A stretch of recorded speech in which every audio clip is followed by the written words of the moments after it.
There is one truth so powerful, so unshakable, that if you grasp it, you will never fear failure again. Your mind is the master key to your success. And if that mind is governed by a positive mental attitude, no failure can ever be final. You may be defeated temporarily, yes. You may be knocked down. You may lose the money, the relationship, the position, the deal. But if you do not lose your mental attitude, if you do not surrender the one thing that governs all things, then you are never truly beaten. Because success is always one decision beyond defeat. And failure, no matter how painful, no matter how public, contains within it the seed of an equal or greater benefit if and only if you keep your mind fixed on growth and not on grief. Every man experiences failure. What separates the champions from the casualties is how he responds to it. Does he curse it, or does he learn from it? Does he let it define him, or does he rise above it and use it as fuel? You see, what happens to you is not the determining factor. It is what happens within you that decides everything.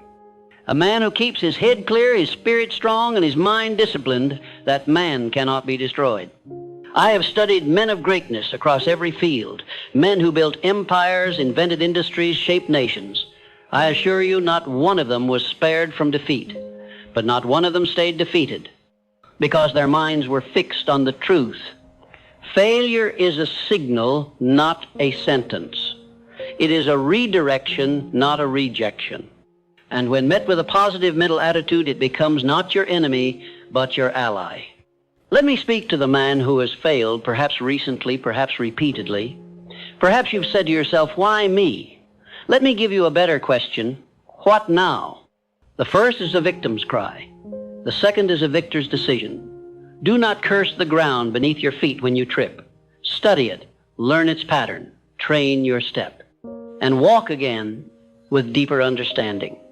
A positive mental attitude does not mean you deny the pain. It means you use it. You do not ignore what went wrong. You analyze it. You take inventory. You ask, what did this experience teach me about myself, my strategy, my preparation, my beliefs? What adjustments must be made? What weaknesses have been revealed? Because failure will not lie to you. It will show you the truth if you are brave enough to look. And the man who faces that truth without bitterness becomes a man the world cannot break. You must see failure for what it is, a tool, a test, a teacher. You are in a lifelong classroom. And the most valuable lessons will often come in the hardest chapters, that is, the price. But what you gain in return, wisdom, strength, confidence, is worth tenfold what you lost. If you throw away the lesson, you pay the price again and again. But if you extract the lesson, you begin to move like a man who has vision, not because he hasn't failed, but because he knows what to do with it. When you fix your mental attitude toward growth, nothing is wasted. Not the pain, not the loss, not the setback.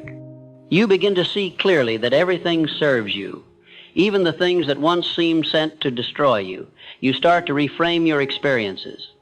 Instead of saying, I failed, you begin to say, I've discovered what doesn't work, and now I'm one step closer to what does. That is not delusion, that is discipline. But how do you build this attitude in the face of defeat? You begin by choosing your thoughts with the same precision a surgeon chooses his tools. You do not allow the weeds of fear, doubt, and self-pity to take root in your mental garden. You uproot them the moment they appear. You replace them with thoughts of courage, clarity, and confidence. You say to yourself, not once but repeatedly, this is temporary, I am still in command, I am not what happened to me. I am what I decide to do next. I have seen men bankrupt in finance, but rich in faith, rise to greater heights than they ever imagined. I have seen relationships fall apart only to reveal that the man was never whole to begin with, and in rebuilding himself, he attracted something greater. I have seen doors slam shut only for a better one to open, but only because the man kept walking. That is the man who turns failure into a win, the man who walks on. And let us make this clear. Walking on does not mean repeating the same mistake. It means walking on with reflection, with refinement, with resolve. You must evaluate. You must ask, what belief caused this decision? What blind spot did I ignore? What warning did I dismiss? What can I do better next time, and when will I start? The man who asks such questions is no longer at the mercy of failure. He is now mining it. You must treat failure like a prospector treats the rock not with resentment, but with interest. He knows that within the dull, dusty rubble, gold may be found, but only if he digs. Most men get one hard blow and walk away. The successful man digs deeper. He is not attached to what it looked like. He is committed to what it could become. And that, gentlemen, is the difference between the weak and the worthy. Now I will offer you something more. Failure often precedes breakthrough. Many men are defeated just inches away from the prize. They give up not because they lack strength, but because they lack perspective. Had they kept going one more day, one more adjustment, one more conversation, they would have crossed the invisible line into victory. The enemy of success is not failure, it is fatigue. And fatigue unchecked leads to quitting. So how do you guard against that? You keep your mind fed with the right thoughts, fed with high vision, fed with written goals, spoken affirmations, daily discipline. You do not coast. You do not hope. You program your mind with intention. Just as you would program a machine to operate with precision, you program your own mental patterns until the default is strength, not softness. Until you look at adversity and smile, not because it doesn't hurt, but because you now understand what it's trying to give you. And let me say this with force. The man who refuses to be offended by failure becomes unstoppable. Most men interpret failure as personal, an attack on their identity, but it is not personal. It is structural, it is environmental, it is strategic, it is solvable, and it is always, always temporary.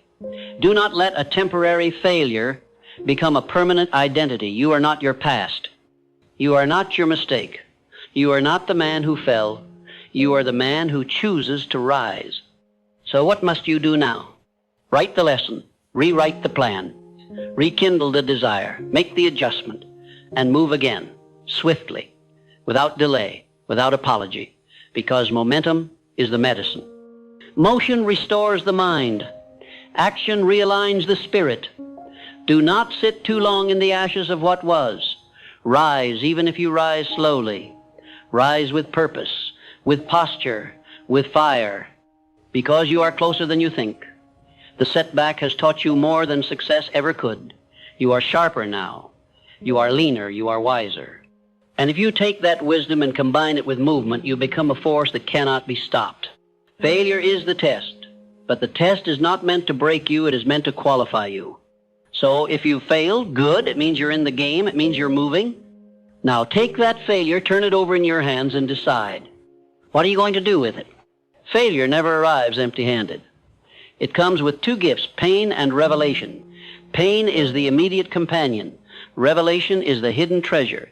The average man feels the pain and stops there. He curses it. He runs from it. He allows it to cloud his vision and weaken his posture. But the man who chooses a positive mental attitude, the man who says, there is good in this and I will find it, that man is handed the revelation. Let us go deeper. Do not waste energy asking if you should have failed. You did. That's history. What matters now is what you are doing with that failure. Are you documenting it? Are you dissecting it? Are you extracting every ounce of insight it offers before time buries it beneath more noise? Every defeat is a window of instruction. It stays open only as long as you remain willing to examine it. Then it closes. And most men walk past that window without ever looking in. Here is what I will tell you from a lifetime of study. Every success story you admire has a long tail of failures attached to it.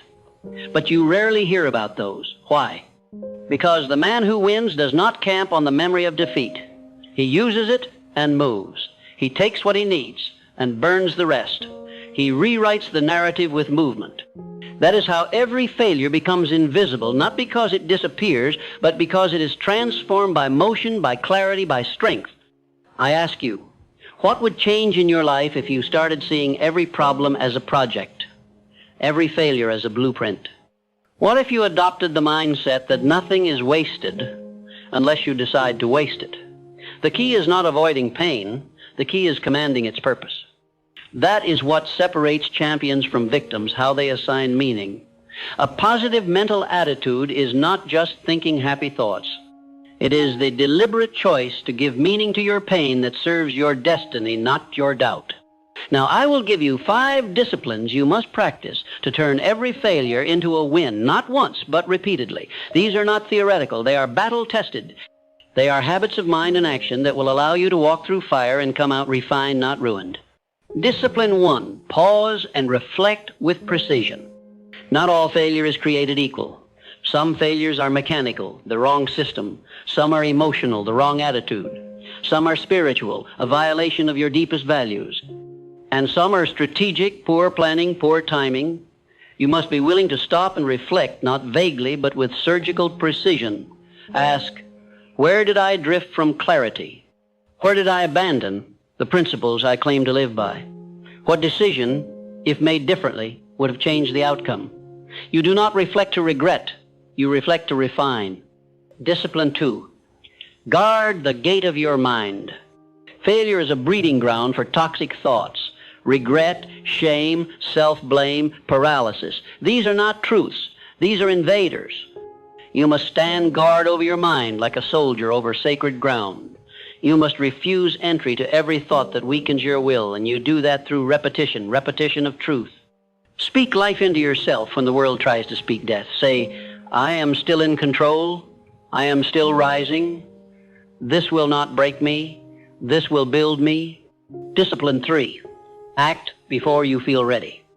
After failure, the temptation is to pause, to wait for confidence to return, to wait for clarity, to wait for perfect alignment. That is a lie. Action rebuilds confidence. Movement regenerates clarity. You must take one small step while fear is still present. You must move when the memory of defeat is still fresh. That is how you train the mind not to freeze in the future. Postpone action long enough, and failure begins to harden into identity. Break the cycle. Move now. Discipline 4. Build a recovery system. Do not rely on willpower. Build a structure around you. Create a routine that recalibrates your energy. Study daily. Write your lessons. Speak your affirmations. Surround yourself with voices that speak forward, not backward. Create an environment that pulls you upward. The world will not do this for you. The world is built to distract and discourage. Your environment must be built to fortify. If you want to win, design your life to support your success through failure, not just during success. Discipline 5.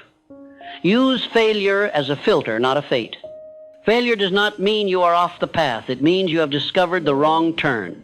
Adjust, reroute, re-aim, but do not redefine yourself by the error. You are not what happened. You are what you choose to become through what happened. The man with a positive mental attitude uses failure as feedback. He does not personalize it. He filters it and uses it to elevate the next move. Let me give you this. There is no such thing as a permanent loss. There is only unclaimed wisdom. And wisdom is what turns scars into symbols of power. When you begin to see that, your relationship with failure changes forever. You stop fearing it. You start expecting it. Not because you welcome defeat, but because you understand it as the next instructor on your path.